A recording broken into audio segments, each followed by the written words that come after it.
Hoje é a nossa última sessão, esse mês de agosto, nós dedicamos, bom dia a todos, nós dedicamos a discutir mieloma múltiplo e finalizaremos com a amiloidose. Uma entidade que pode ser primária, mas pode ser secundária, né, nas gamopatias monoclonais, nas doenças da linhagem plasmocitária. Então, ao longo desse mês, a gente discutiu a atualização do tratamento e nós faremos hoje, então, a Lara Araripe, que é nossa residente do segundo ano, vai falar sobre a abordagem de tratamento atual da amiloidose. Então, Lara, por favor. Bom dia a todos. Como o Dr. Fernando me apresentou, eu sou Lara Araripe, sou a residente de segundo ano de hematologia do Hospital Universitário. E hoje a gente vai discutir um pouquinho esse artigo de 2020, que foi publicado na Blood, que na verdade eram os resultados de segurança iniciais de um estudo de fase 3 chamado Andrômeda, que estava iniciando, né, a avaliação do uso de daratumumab associado ao VCD para pacientes com amiloidose AL recém-diagnosticada.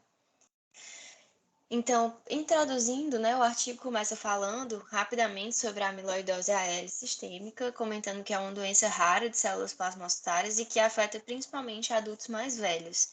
Ela acontece por deposição de fibrilas amiloides insolúveis em tecidos e órgãos, e pode acontecer em inúmeros órgãos e tecidos, né, causando dano orgânico progressivo. Os órgãos mais comumente afetados que a gente vê mais são coração, rins e fígado, mas a doença também pode afetar tecidos moles, sistema nervoso central, entre outras áreas. E o artigo começa falando que existem poucas evidências, né, do uso de medicações e tratamentos específicos para amiloidose AL, mas a aplicação de drogas usadas em mieloma múltiplo nos últimos anos melhoraram bastante os resultados nesses doentes. O artigo traz os resultados da clínica Mayo, né? De 2000 a 2004, a sobrevida geral desses pacientes era em torno de 42%, e entre 2010 e 2014, a sobrevida subiu para 60%, com o uso de outros esquemas, né? Principalmente esquemas baseados em bortezomib. A gente teve uma melhora na sobrevida desses pacientes. Porém, essas opções terapêuticas que a gente tem atualmente ainda são, né, subótimas para os pacientes com amiloidose AL. Por exemplo, ele comenta no estudo que a resposta, né, inicial para os pacientes que fazem VCD é 23 a 47%. Então, uma resposta que poderia ser melhorada, né? A gente gostaria que fosse melhorada. E uma outra possibilidade, que normalmente tem respostas melhores, seria o transplante autólogo, né? Um mel falando em altas doses, seguido por transplante autólogo de células tronco hematopoéticas. Porém, como a gente viu anteriormente que a amiloidose normalmente é uma doença de pessoas mais idosas e que normalmente já tem comprometimento orgânico importante, essa possibilidade de opção terapêutica do transplante, ela fica restrita, né, só a alguns pacientes. Então, muitos pacientes a gente não consegue transplantar por diversas coisas, idade, disfunções orgânicas, né?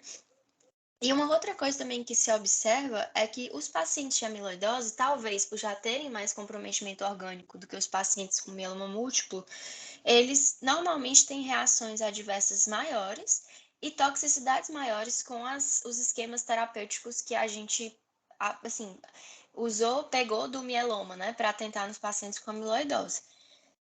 Então, existe essa demanda de uma terapêutica que seja melhor, né, mais eficaz e que seja menos tóxica para esses pacientes com amiloidose AL.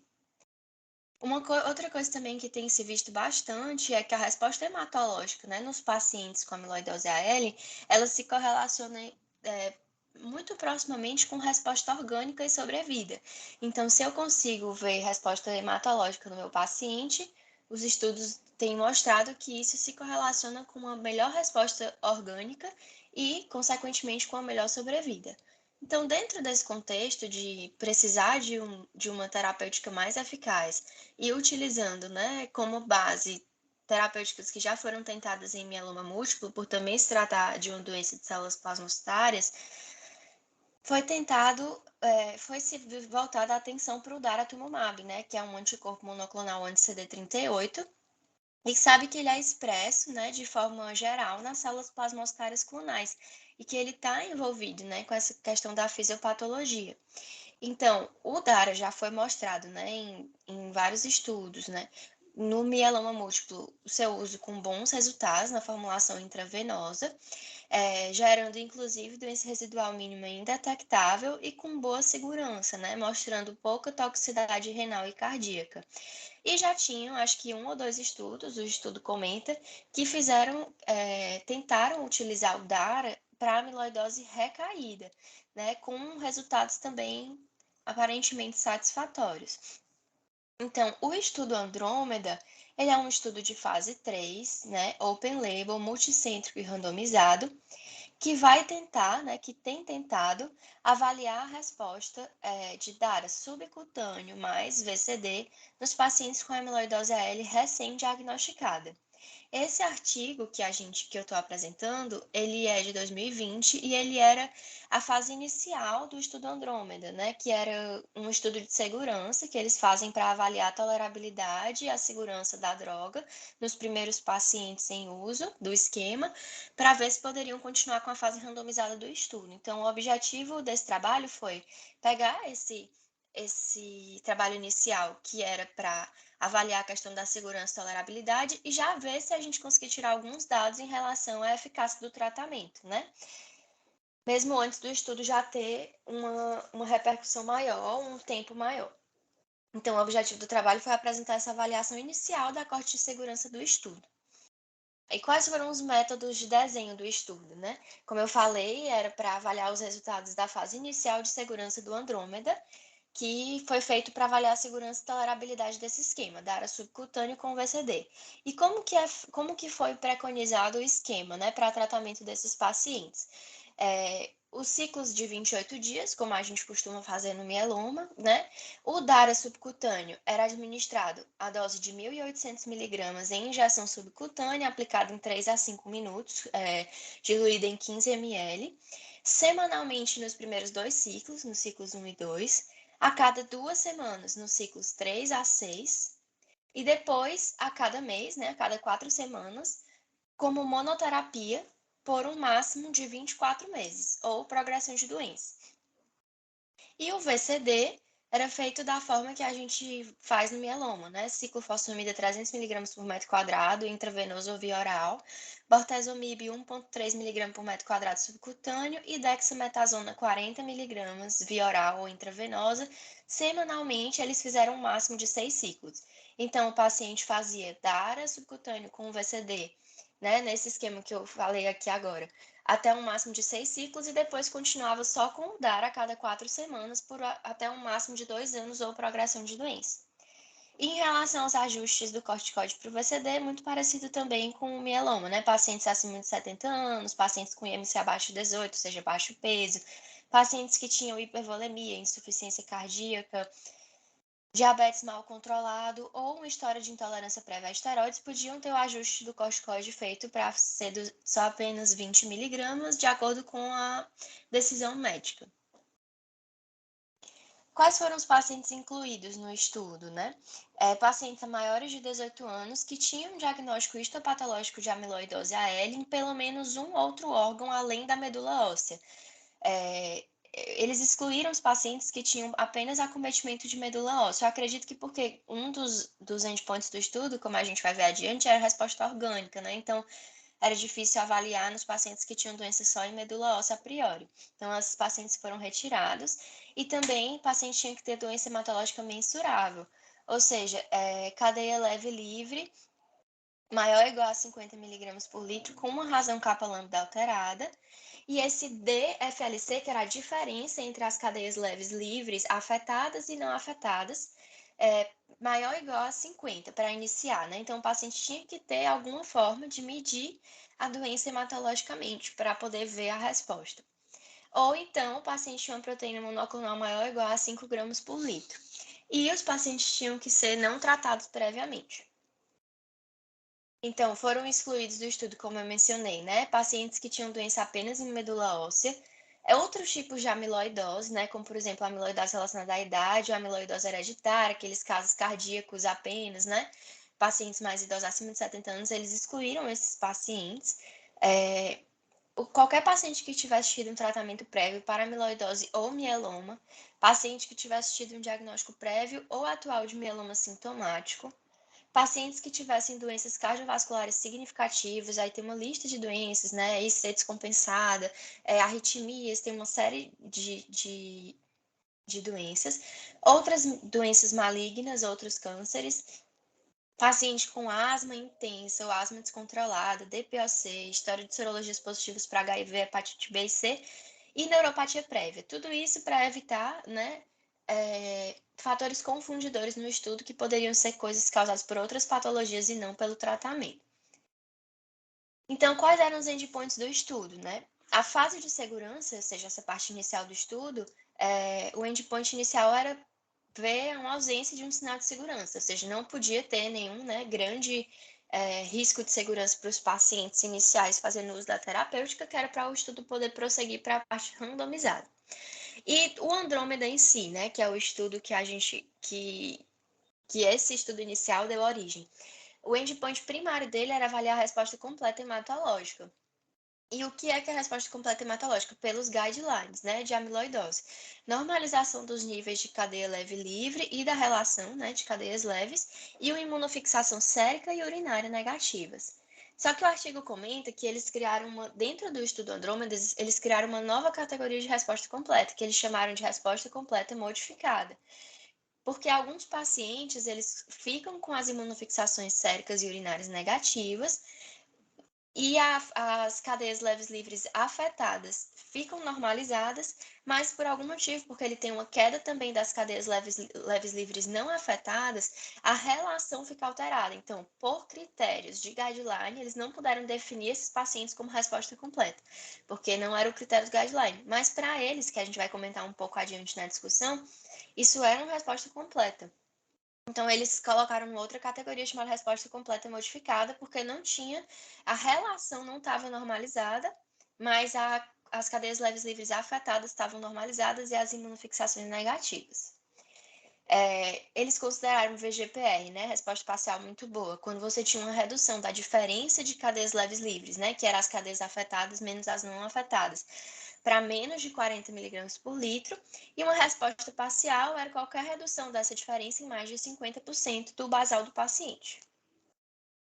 E os endpoints secundários foram inúmeros, né? Dentre eles, sobrevida livre de progressão de deterioração orgânica, a taxa de resposta orgânica, sobrevida livre de progressão, sobrevida global, duração de resposta orgânica, o tempo que demorava do início do tratamento para a resposta hematológica e orgânica, a taxa de resposta VGPR ou melhor, melhora de fadiga, entre outros endpoints.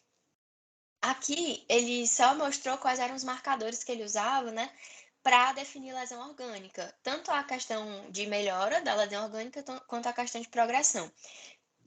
Então, resposta cardíaca, ele considerou uma queda maior que 30% ou maior que 300 nanogramas por litro no ProBNP. Porque eu esqueci de comentar isso, que a clínica Mayo, eles têm um sistema de estagiamento cardíaco, né, para amiloidose. Então, eles usam os níveis de ProBNP para estadiar esses pacientes. Então, eles usaram esse estadiamento do score de estadiamento cardíaco da Mayo para fazer avaliação de resposta cardíaca. Então, a queda maior que 30% ou maior que 300 nanogramas por litro no ProBNP era considerado como resposta cardíaca, e a progressão cardíaca podia ser tanto um aumento maior que 30% ou maior que 300 nanogramas por litro nos níveis de ProBNP, ou um aumento maior que 33% em níveis de troponinas, ou uma redução maior que 10% na fração de ejeção. A resposta renal era considerada como uma queda maior que 30% na proteinúria, ou uma proteinúria menor que 0,5 gramas em 24 horas, e a progressão renal era considerada como uma queda maior que 25% na taxa de filtração glomerular. E a resposta hepática era considerada como uma queda de 50% quando o paciente tinha fosfatase alcalina alterada. Então, se essa FA fosse alterada, uma queda de 50% era considerada resposta hepática, e progressão hepática era considerada como um aumento de 50% da fosfatase alcalina comparado ao menor valor do paciente. E quais foram os métodos, né, de análise do estudo? O que eles estavam avaliando? Como eu comentei, como era um estudo de segurança, eles estavam avaliando a presença de eventos adversos emergentes do tratamento, seja relacionados com o tratamento, a avaliação de reações relacionadas à infusão e a avaliação das melhores respostas hematológicas gerais, né? Queriam ver a avaliação da resposta hematológica. Eles aproveitaram esse estudo, que era um estudo de segurança, então os objetivos principais eram esses dois primeiros, mas já teríamos algumas informações preliminares a respeito do estudo com esses primeiros pacientes. Então já dava para, pelo menos por um tempo de acompanhamento curto, ali por volta de pouco mais de um ano, já dava para ver resposta hematológica e foi avaliada semanalmente no primeiro ciclo, a cada 4 semanas nos ciclos 2 a 6 e a cada 60 dias, seja um mês sim, outro não, posteriormente até o desfecho, né? Aí, quais os resultados? Aqui é só a tabelinha que ele traz, né, mostrando o perfil dos pacientes. Então, os pacientes tinham idade média de 67 anos e meio, só que a maior parte dos pacientes tinha mais de 65 anos, né? Eram 16 pacientes com 65 anos ou mais e 12 pacientes com menos de 65 anos. Uma porcentagem maior de pacientes do sexo masculino, maioria deles com ECOG 1 ou 0. O tempo de diagnóstico para o início, né? Para a alocação no estudo, o início, foi de 59,5 dias. E os pacientes tinham uma média de pelo menos 2 órgãos envolvidos, né, quando do diagnóstico. Então, mais 2 ou mais órgãos eram 19 pacientes, 67,9%. A maioria dos pacientes tinham rins e coração envolvidas. Mas também tinha pacientes com sistema nervoso envolvido, trato gastrointestinal, sistema nervoso periférico, fígado, tecidos moles e sistema nervoso autonômico. O subtipo de cadeia leve livre, né, mais comum era lambda, e a gente tinha os pacientes nos níveis, estágios cardíacos, né, da clínica Mayo, a maioria deles no estágio 2. O que seria esse estágio 2? Né? Seriam pacientes que tinham pelo menos um dos fatores de risco, e os fatores de risco eram níveis elevados de biomarcadores para ProBNP, maior do que 332, e troponina de alta sensibilidade maior que 54. Então, o paciente que estava no estágio 1, ele não tinha nada disso, nenhum desses riscos. O paciente no estágio 2 tinha um dos dois fatores de risco. E os pacientes no estágio 3A, eles tinham ambos fatores de risco, mas o ProBNP era menor que 8.500, e o 3B, os pacientes tinham ambos fatores de risco e o ProBNP era maior que 8.500. E uma das coisas do estudo, né, eles fizeram alguns cutoffs de laboratório, né? Um deles era clearance de creatina pelo menos acima de 20, mas aí dentro dessa alteração tinha vários níveis, né? Desde pacientes com clearance normal até pacientes com clearance reduzido, mas nenhum deles menor do que 20 ml por minuto. Aqui ele trouxe só essa figura, né, que é mostrando os... esqueci de falar, são 28 pacientes no estudo, né, como era esse estudo de segurança inicial, eles queriam avaliar a resposta, então é um N pequeno, realmente, eram 28 pacientes, e aqui ele só traz, que a gente vai discutir mais adiante, né, essa figura, que ele traz os resultados de cada um dos 28 pacientes, né, o tempo, desde a primeira dose até atingir resposta parcial, até atingir resposta completa. Então, a gente vai discutir isso aqui ao longo do artigo. Outra coisa muito importante para essa fase, né, desse estudo, que era essa parte inicial de segurança, era avaliar os eventos relacionados com a terapia, né, eventos adversos. Então, os principais eventos, né, foram diarreia, fadiga, edema periférico, anemia, constipação. Teve um paciente que teve uma reação infusional mais séria, mas apenas um. Infecções, né, como celulite, 4 pacientes tiveram, pneumonia, 3 pacientes tiveram. E a maioria dos eventos foram eventos não tão sérios, né? A gente teve alguns eventos em níveis 3 ou 4. Essa tabelinha aqui, ela mostra a melhor resposta, né, dos pacientes, a melhor resposta hematológica e as melhores respostas orgânicas. Então, o estudo conseguiu a melhor resposta, né, geral de cerca de 96%.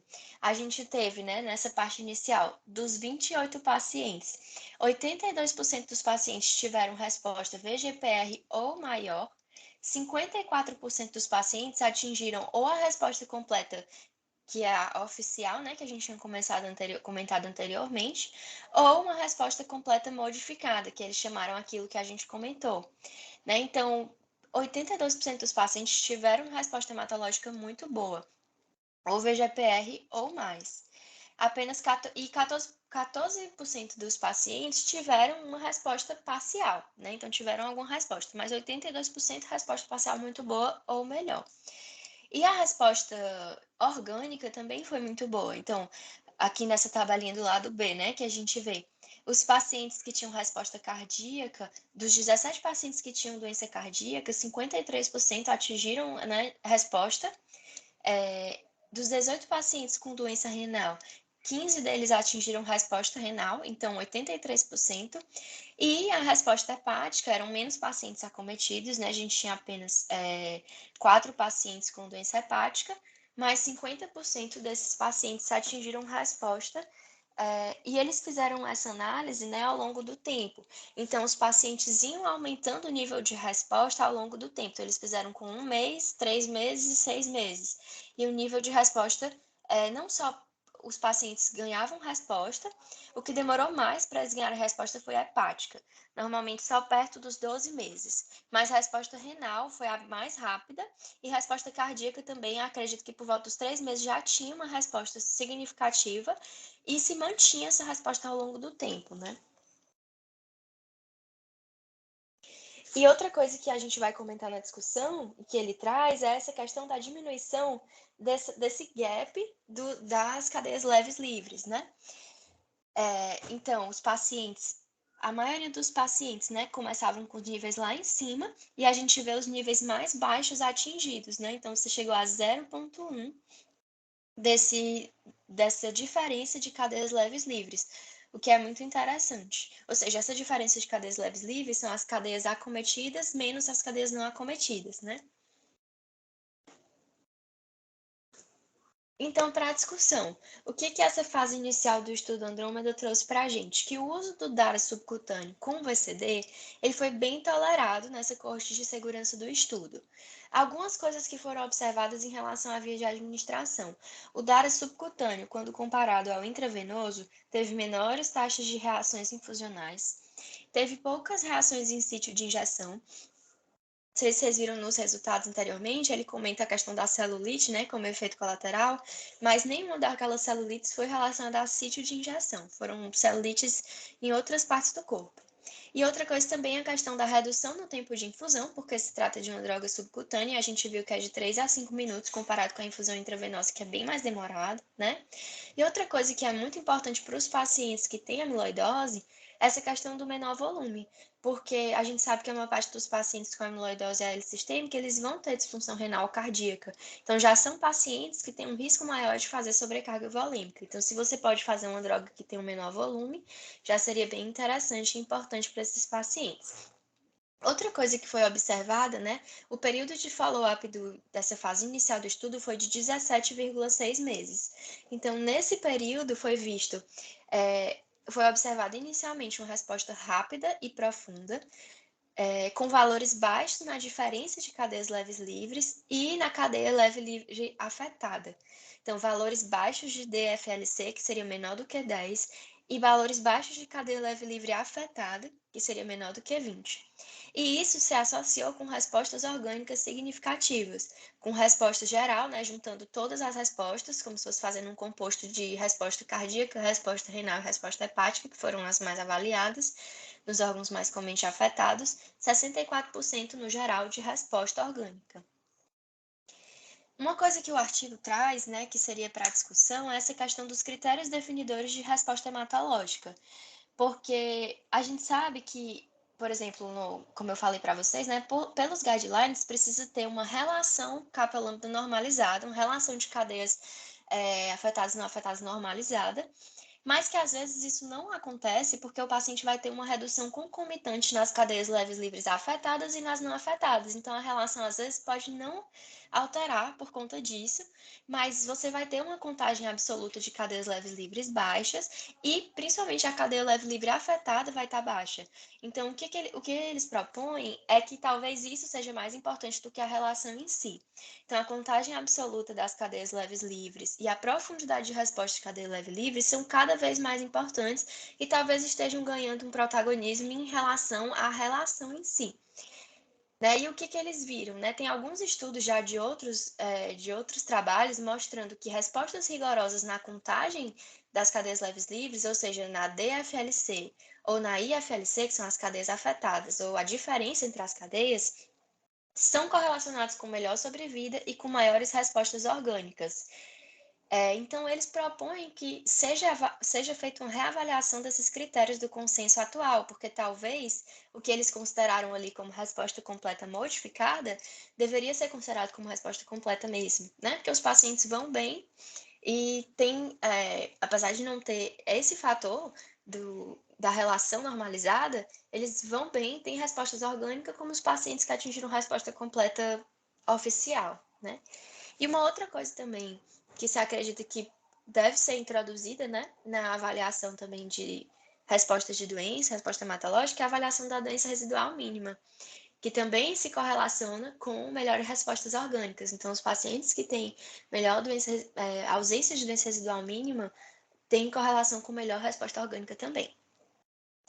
E dos 28 pacientes, né, que foram avaliados no estudo, 15 desses pacientes mantinham remissão após 17,6 meses, que foi o tempo de acompanhamento desse estudo inicial. Então, a gente pode considerar que muitos pacientes tiveram resposta hematológica duradoura nessa coorte, né? Aqui é só o que ele traz essa questão de respostas hematológicas profundas, né? Que ele comenta que vem evoluindo ao longo do tempo, né? Então, já tem estudos mais recentes, esses aqui da ponta direita, né? Que consideram essa questão de resposta completa modificada, que isso ainda não está definido em consensos, em guidelines, mas que seria utilizando nessa questão das imunofixações, mas sem precisar necessariamente da razão de cadeias leves livres, né? Normal. Como ele coloca aqui, né? Não necessário, não requerido, nessas últimas avaliações. Isso aqui são coisas que estão pendentes, né? Ainda não são, por isso que ele definiu como essa forma diferente, resposta completa modificada, mas que eles propõem que sejam incluídas, né, nos critérios, porque tem se mostrado em alguns estudos que as respostas são muito boas também, né? Então, na época que esse estudo foi feito, que foi em 2020, não havia, né, terapias aprovadas ainda para amiloidose AL pela FDA. E os regimes mais usados, né, estavam sendo usados até o momento, era o VCD, que tinha uma taxa de resposta completa em torno de 23%, o melfalano com Dexa, com uma taxa de resposta completa de 12%, e a questão do transplante, né, que a gente tinha comentado, com altas doses de melfalano, seguido de transplante autólogo, que tem uma resposta melhor, de 34% a 48%, mas que não se aplica a muitos pacientes com amiloidose. E esse estudo, né, essa parte inicial do estudo, do DARA subcutâneo mais VCD, mostrou que ele considerava essa resposta rigorosa na diferença de cadeias leves livres, que seria uma diferença menor do que 10, em 68% dos pacientes, comparado com 30% nos regimes que eram baseados apenas em bortezomib sem uso do DARA. A resposta cardíaca e renal nesse esquema de DARA com VCD foi 53% e 83%, respectivamente. Então, tivemos respostas orgânicas boas. Esse estudo, né, essa fase inicial do estudo Andrômeda, ele foi o primeiro relato do uso do DARA com VCD para pacientes recém-diagnosticados com amiloidose AL, né? Como eu falei, tinha alguns estudos iniciais com o uso do DARA para amiloidose recaída, mas para pacientes recém-diagnosticados, esse foi o primeiro relato. E o primeiro relato do uso de DARA subcutâneo para o tratamento de outra doença que não fosse mieloma múltiplo.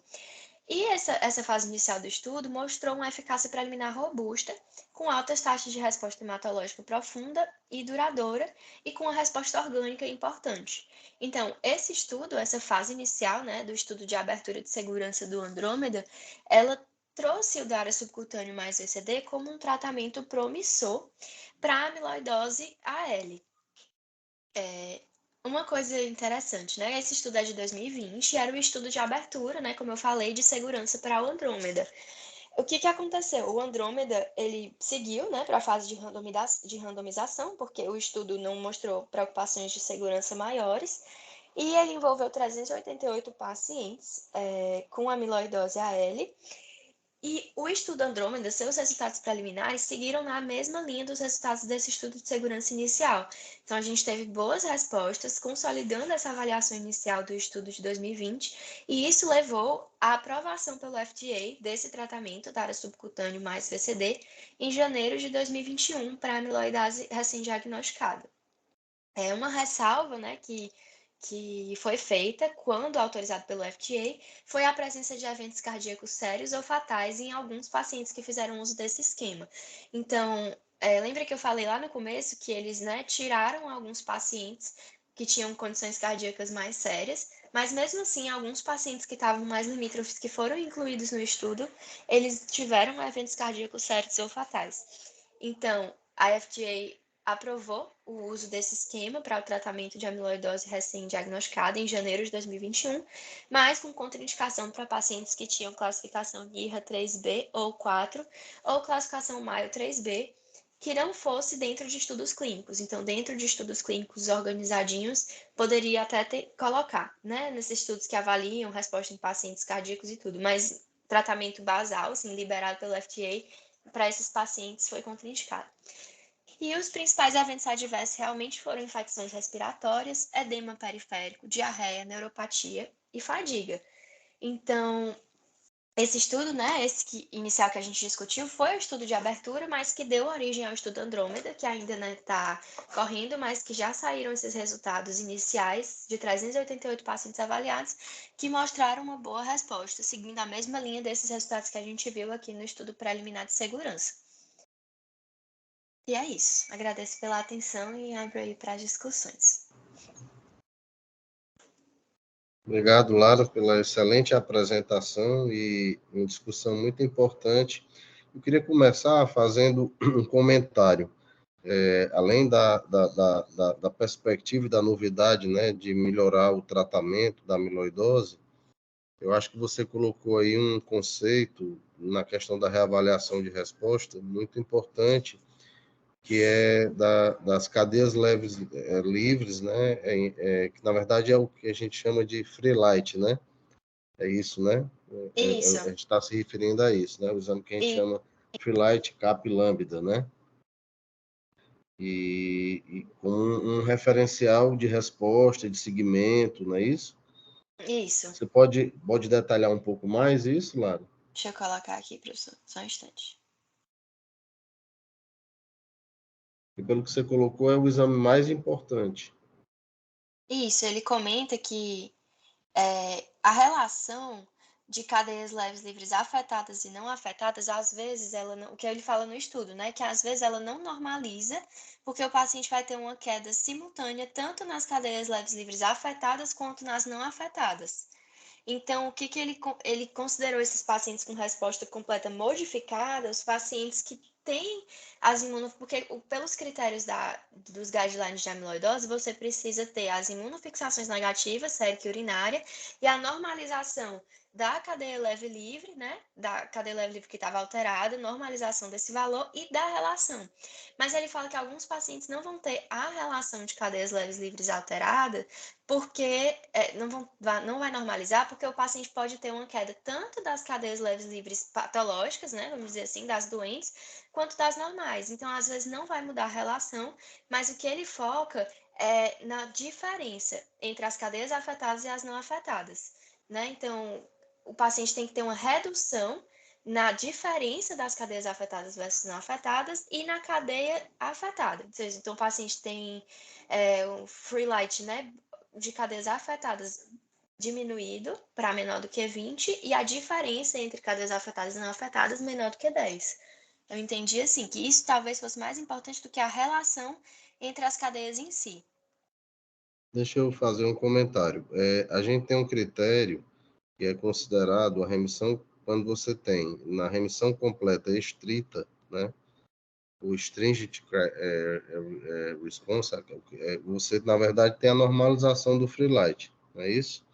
Correto? Isso, exato. Que é o que ele considera a resposta completa verdadeira, vamos dizer assim, né? Que é a que tem nos Isso. consensos e a que tem nos guidelines. O que ele comenta no estudo é que talvez poderia ser ampliada essa questão da resposta para aqueles pacientes que não normalizam a razão, a relação, mas que têm resultados bem bons de diferença entre as cadeias afetadas e não afetadas, entendeu? Eu entendi. Como é que foi a evolução desses pacientes que tiveram uma resposta completa modificada, por esse critério aí que ele coloca, em termos de resposta ao tratamento e de manutenção, né? De uma sobrevida livre de progressão?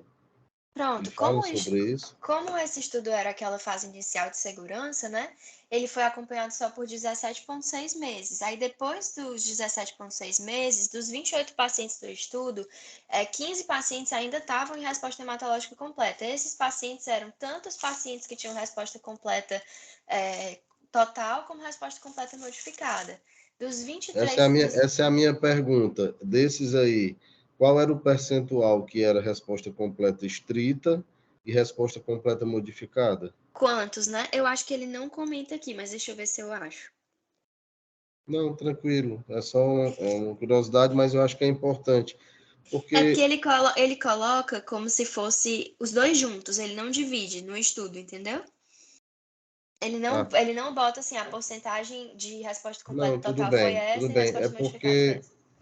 É porque, assim, quando você propõe esse conceito, né, e, assim, o que a gente tem como referência ideal é que o indivíduo tenha realmente uma resposta completa estrita, que ele, quando ele normaliza o free light, a gente fica mais tranquilo, até do ponto de vista do mieloma mesmo, né, em termos de resposta. Sim, O que eu acho que é bastante importante nesse artigo é a perspectiva de tratar pacientes inelegíveis para transplante, digamos assim, com um esquema que seja mais eficaz, né? Então, se por um lado a gente tem, aí volta sempre a mesma discussão da dificuldade de acesso a uma droga como o daratumumab para pacientes do SUS, quer dizer, para usar 4 drogas, né? E associar ao esquema clássico, que é o cyborg, mas fica, eu acho que assim, nos indivíduos inelegíveis para transplante é uma opção muito importante. Os elegíveis e que podem usar, eles vão com certeza o transplante com menor carga tumoral, ou até nem vão, não sei. Mas embora a gente saiba que em termos de curabilidade, o transplante ainda é a primeira opção, né? Inclusive, isso. assim, recentemente, até eu fiz um levantamento para a Jaqueline apresentar numa sessão que ela foi, de amiloidose, dos nossos casos. E foi bem interessante porque todos os doentes nossos que a gente conseguiu transplantar, isso aí num cenário mais ou menos assim de hoje, 800 transplantes, em torno de 70% autólogo, 30% halogênico, tá? Mais de 300 mielomas, atualmente quase 400 mielomas. Todos os doentes com amiloidose que nós transplantamos estavam vivos, entendeu? Então, assim, então os que conseguem transplantar realmente, eles vão bem. Inclusive, assim, a gente teve, eu sei que vocês vivenciaram isso, nós tivemos esse ano uma paciente com amiloidose, transplantada, a transplante autólogo, claro, a medula pegou e a paciente faleceu, infelizmente, de influenza, né? Se não me engano, influenza B. Foi uma complicação aí infecciosa, né? Infelizmente. Mas eu acho que você colocou assim, uma discussão muito boa da importância do free light, né? E em termos de, por exemplo, da possibilidade de você usar isso como um critério, como um marcador, inclusive, assim, por gamopatia monoclonal de significado indeterminado, se você tem um free light normal, você tem uma certa tranquilidade, abre aspas aí, de que aquele indivíduo pode ser apenas acompanhado e não tem um potencial naquele momento de transformar para um mieloma, por exemplo, né? E um outro último comentário, e eu queria que você falasse um pouco mais, pelo que eu compreendi, se o indivíduo tiver complicações cardíacas, NIRA 3B ou mesmo Maio 3B, a gente não poderia usar o daratumumab, é isso? Isso. Essa informação, professor, já veio da segunda parte do Andrômeda, né? Porque esse estudo, como foi o inicial, eles ainda não tinham essa informação. Mas eu estava dando uma olhada porque eu vi que tinha sido aprovado pelo FDA em 2021, e aí eu estava dando uma olhada nas recomendações. Aí foram evidenciados alguns eventos cardíacos sérios ou fatais em pacientes, principalmente esses pacientes que já tinham doença cardíaca mais avançada. Perfeito, Então, perfeito. foi por conta disso que o FDA colocou essa contraindicação para esses pacientes com NIRA 3B ou 4 e Maio 3B. E o DARA não foi contraindicado para quem tinha complicação renal? Não, até pelo menos Perfeito, pela aprovação do FDA de 2001, não tinha contraindicação para isso, né? Mas assim, no perfeito. estudo não foi utilizado em pacientes com clearance menor do que 20. O menor clearance Sim, dos pacientes do estudo era 20. E só uma coisa que o senhor perfeito. estava falando, eu me lembrei, né, em relação a essa questão do transplante, realmente ele até comenta, né, no artigo que as respostas orgânicas que a gente viu aí, considerando, né, o composto de respostas orgânicas totais, considerando cardíaca, renal e hepática, tudo junto, em média com o DARA subcutâneo mais VCD foi 64%, se eu não me engano. Com transplante, as respostas chegam a 79%, resposta orgânica, pós-transplante, né? Então, realmente, Eu, para quem tem condição de transplantar, é a melhor coisa. Inclusive, no estudo, 9 pacientes foram submetidos a transplante autólogo. Dos 9, 3 faleceram, nessa parte inicial, né, de segurança. Dos 9, 3 faleceram por complicações relacionadas à quimioterapia, assim, de altas doses de mefalano, tiveram infecções, coisas do tipo, não relacionadas ao transplante, assim, relacionadas ao peritransplante ali, né? Mas os outros 6 que foram transplantados tiveram boas respostas. eu me surpreendi quando a gente levantou esses dados, porque, positivamente, claro, que todos os nossos pacientes que a gente tinha conseguido transplantar estavam bem, porque a amiloidose é uma doença rara, quer dizer, você colocou até como um número pequeno, 28 casos, mas não é um número tão pequeno assim se você considerar a doença em si. Sim. E o ideal é que você transplante a amiloidose num lugar onde já tenha uma certa expertise com isso, né? Em que tem uma certa experiência em função de manejo mesmo, né? Da questão das complicações cardíacas e renais que eles às vezes fazem no pós-transplante. Então, para nós é muito importante porque como a gente não tem acesso e quando a gente consegue transplantar esses doentes é muito bom. E graças a Deus esses resultados são bons. Queria abrir então para perguntas, queria pedir que a Ana Vitória fizesse um comentário, perguntas, por favor. Oi, professor, bom dia. Queria parabenizar a Larinha, as aulas dela são sempre muito boas. E, assim, é uma grande dificuldade que a gente tem de... Muitas vezes esses pacientes chegam, eles peregrinam muito, que foi inclusive o caso dessa paciente, né, que faleceu de influenza.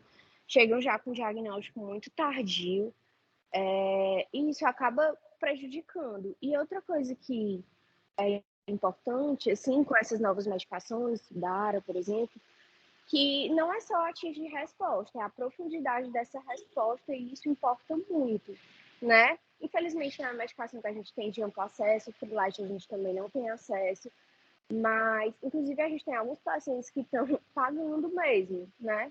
Então, essa profundidade de resposta é importante. A gente muitas vezes transplanta os pacientes no máximo em VGPR, assim, eu acho que a maioria ou remissão parcial ou VGPR, porque a gente não tem acesso a todos os tipos de medicações. Então, eu acho que é basicamente isso e achei muito bom o artigo. Perfeito. A profundidade de resposta, ela é importante, inclusive, não só para a amiloidose, mas para o mieloma. No mieloma está bem claro.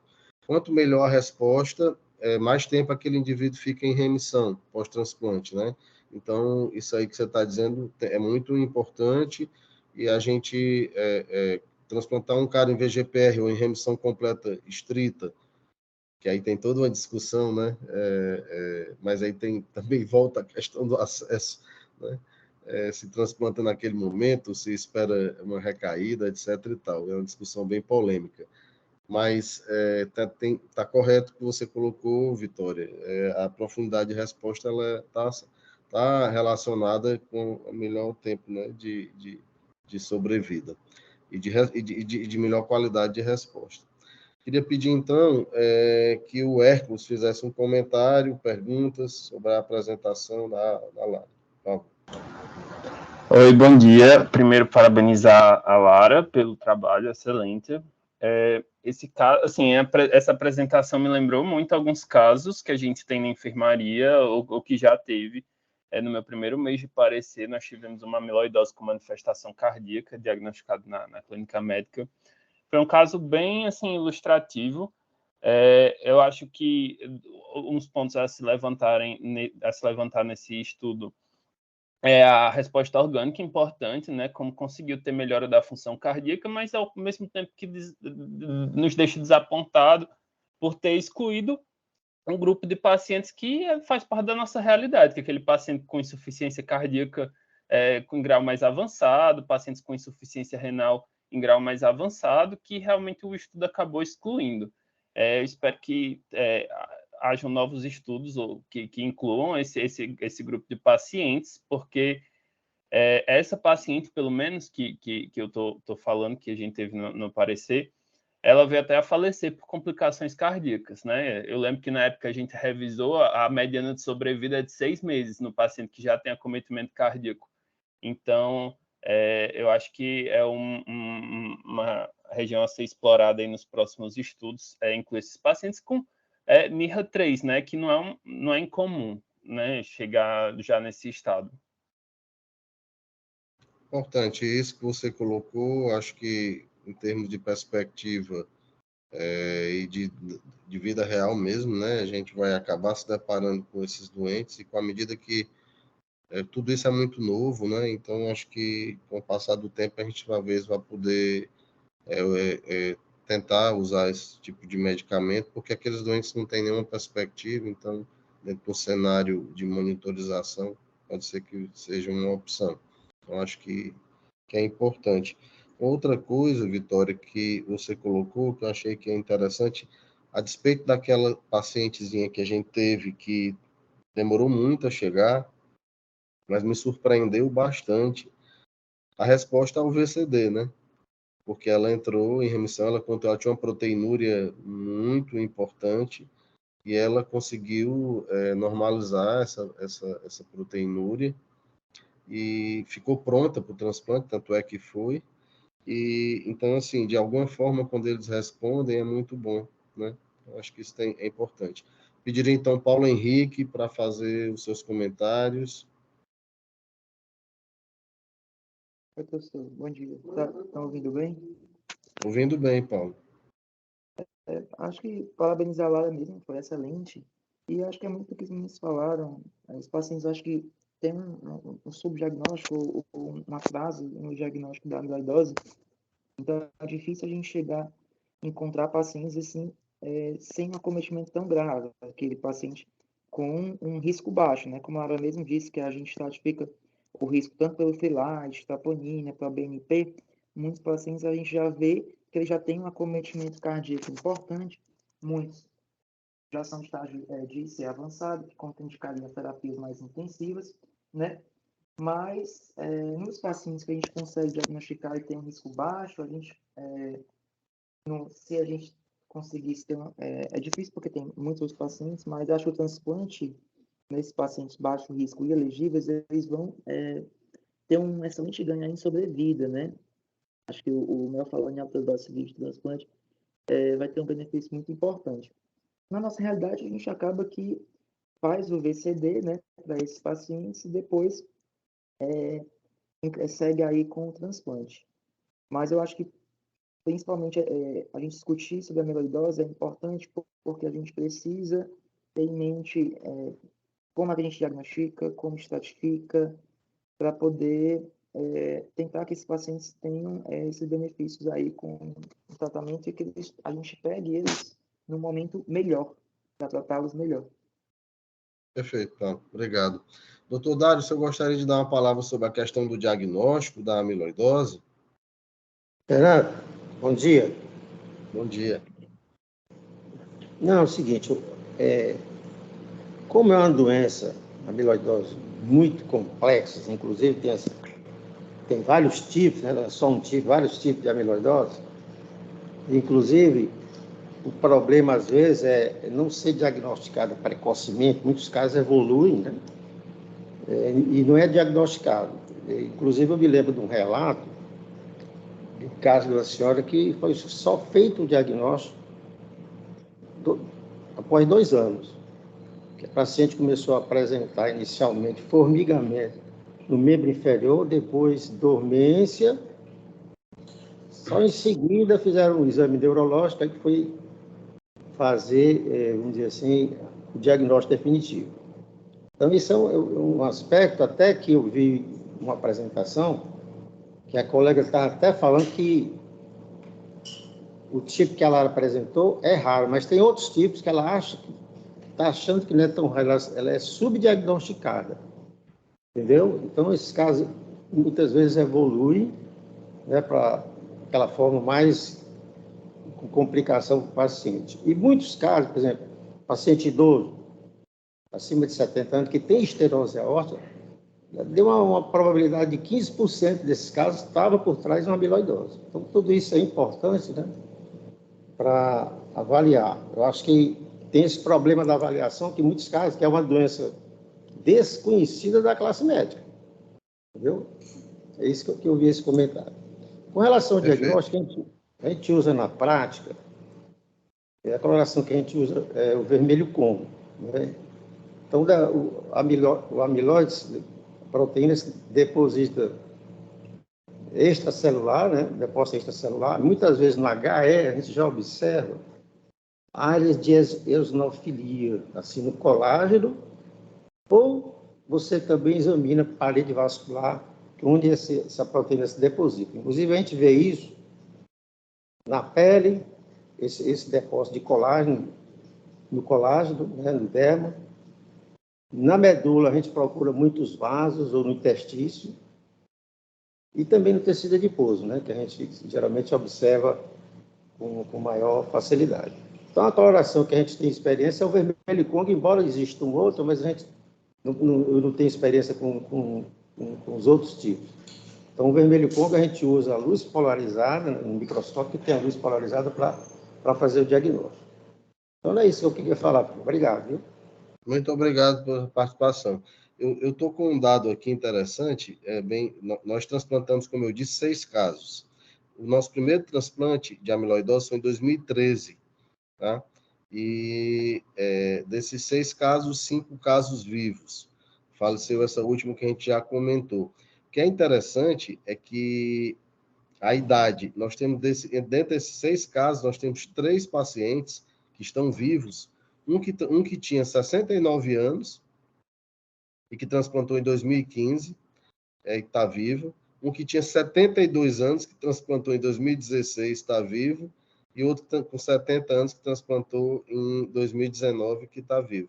Eu até não sabia que a gente era tão corajoso, tá? Mas estou até orgulhoso disso, tá? Então, eu queria deixar registrado isso, agradecer. Não sei se a doutora Helena gostaria de fazer um comentário. Não, Fernando, obrigada. Obrigado. Então, eu pediria então para a Lara finalizar com as suas últimas considerações aí da sessão. Professor, eu acho que foi um artigo bem interessante, né, de a gente avaliar. Realmente, como o senhor falou, que bom que nós somos corajosos, né, e ainda transplantamos aí os pacientes mais velhos, porque realmente a resposta é, assim, nem as respostas na amiloidose já não são tão boas, né, mas dentre as opções disponíveis de tratamento, transplante ainda tem excelentes respostas, né, acredito que é uma das melhores. Mas é bom a gente saber que, como os meninos falaram, né? Muitos dos nossos pacientes, se não for por questão de idade propriamente dita, que a gente até viu, né? Esse mês que A idade por si só não é, né, o fator mais importante em relação a decidir ou não transplantar alguém, mas muitas vezes esses pacientes já chegam com muitas alterações orgânicas, né, que infelizmente impedem o transplante. Então, é bom a gente saber que existem outras opções terapêuticas que, apesar de todas as limitações, mostram resposta melhor, né, que pode segurar um pouco mais os pacientes, melhorar a qualidade de vida deles. Então, acho que a questão agora é assim, os estudos vêm mostrando que isso é uma possibilidade boa de tratamento, essa questão do acesso, né, que sempre é difícil para nós, mas que espero que a gente vá conseguindo melhorar o acesso às opções terapêuticas mais novas aí para os nossos pacientes do SUS. Muito Fernando, obrigado. Pois não, doutor Dário? Pois eu não. queria só enaltecer aqui, comentário final, a apresentação da Lara, viu? Um assunto de alta complexidade, ela apresentou muito bem, segurança, e também enaltecer esse resultado que você tem. É muito importante, você tem a sua experiência, né? Você tem os pacientes transplantados, e isso daí é importante, porque eu acredito que você já tenha publicado esses dados, são muito interessantes, viu? A gente ainda não publicou, mas a gente está tentando juntar um pouquinho mais. Eu agradeço e agradeço em nome da Lara também, foi excelente a Obrigada, apresentação e a doutor. discussão. Tá? Então, um bom dia para todos, um bom resto de semana e um forte abraço. Muito obrigado pela discussão e pelas palavras. Um abraço. Bom dia. Tchau, tchau. Bom dia, Fernando.